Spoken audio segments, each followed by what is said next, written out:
Are you applying for product management jobs but do not get many responses? Well, you are not alone. Many qualified candidates get overlooked because they miss hidden information inside of job descriptions. Hi, my name is Andreas and I can show you how you get shortlisted and be well prepared to ace the interview. And the best thing is, you can take a look over my shoulder and see how I decode statements from job descriptions word by word, focusing on two types of competences. Type 1 competences are the obvious competences. They are really easy to identify because they literally can't be found in the statement itself. Type 2 competences are more difficult to identify because you have to read between the lines. But if you miss them, you get easily kicked out of the recruitment funnel. So are you ready to get ahead of other job seekers and become the job that you want? Then let's dive in and start reading between the lines. Before we start, I wanted to explain you a little bit what you can see on the screen. So on the left side, you can see the statement that I've selected for today's episode.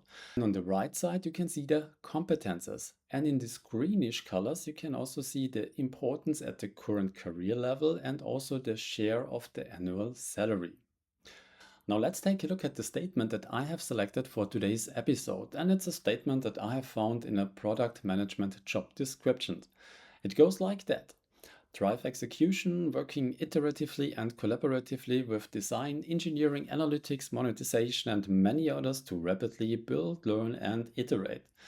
And I think it starts already quite interesting with this small little word drive, because you just have to think about there is a hiring manager that is expecting that there is a candidate that shows this drive.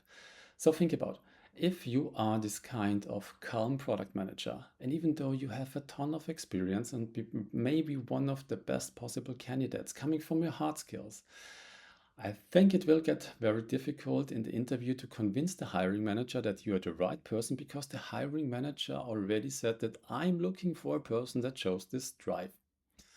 The next thing is execution, and execution also gives us some information that there is a person sitting that would like to see a person that has really strong execution capabilities and also a person that is focusing on the results and for sure also then be able to deliver. So also this hands-on mentality is also very important when it comes to the execution part. So let's continue to the second part. Work iteratively and collaboratively with design, engineering, analytics, monetization, and many others. Again, iteratively is quite interesting. So I would say they are looking for someone who has experience in this agile product development. And in order to have this experience, you should also have this kind of agile mindset where you then work iteratively and also collaboratively with the team on new product features, on new products. The yellow things collaboratively shows us quite clearly that they are looking for someone that has the competences in teamwork and collaboration and also superb communication skills, because they are expecting you that you speak the language of design, speak the language of engineering, speak the language of analytics, monetizations, and many others. So your communication skills have to be already also on a quite solid level. Okay, now let's take a look at the last part, to rapidly build, learn, and iterate.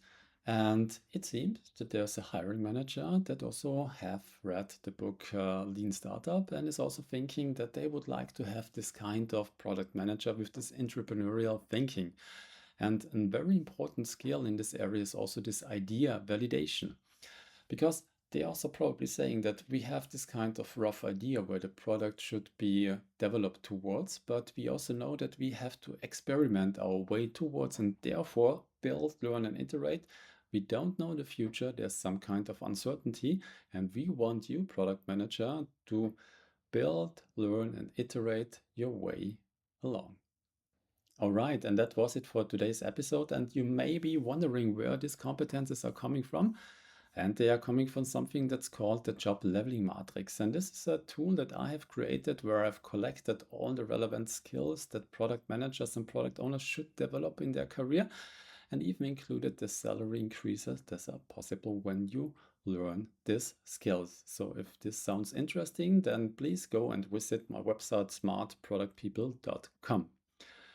And last but not least, please do not forget to like and subscribe. Is the best way to avoid missing future episodes. And if you like this episode, consider sharing it. You probably help somebody else tremendously. With that, thank you for your attention and see you the next time. Bye bye.